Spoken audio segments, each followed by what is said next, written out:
how have you enjoyed your visiting scholar visit so far? Well, being a visiting scholar lets me engage with both faculty and students, and the students are the most fun because they keep things fresh and ask the most interesting questions, because most of what I talk about is future of world politics, and they're going to be living the future. So their questions tell me what I need to pay attention to.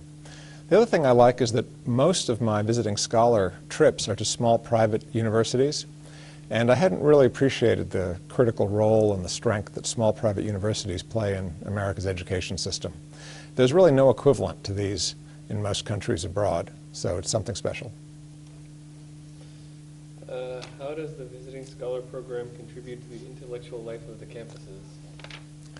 Well, it's my job to say things to people that they might not hear in their lecture or come across in their reading. The whole point of the Phi Beta Kappa Visiting Scholars is to bring the latest frontiers in research, whether it's in social science or natural science or the humanities, to people around the country. And that's what I try and do. I talk not only about my research, but the research of other scholars who I know are doing interesting things. And finally, a 1 to 2 minute summary of what you will discuss tonight at the public lecture. Tonight I'm going to talk about global population trends and what they mean for economic and political relationships in the future. There are a lot of things going on now that people don't appreciate.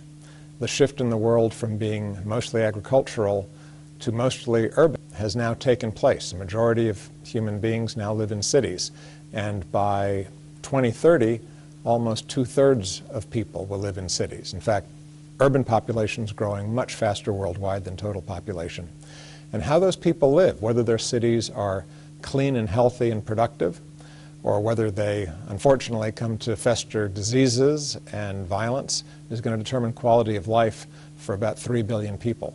That's just one trend. Others I'm looking at are the shift in economic growth to developing countries. Another is the aging of rich country populations, which is going to have implications for how much we can spend, how fast we grow, and how much we develop. Most of all, though, I'm going to talk about how all these trends actually fit together, that we shouldn't look just at aging in rich countries and a lot of growth in poor countries and look at them as separate.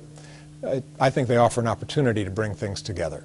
That if we say there's a lot of youthful energy and a lot of growth in the developing world, there's a lot of accumulated expertise and capital, but an aging and shrinking population in the rich world, then we've got to bring these two populations together for everyone to have some prosperity in the future. If we keep everything separate, we're going to have rich countries that are struggling and poor countries that are full of frustrated young people.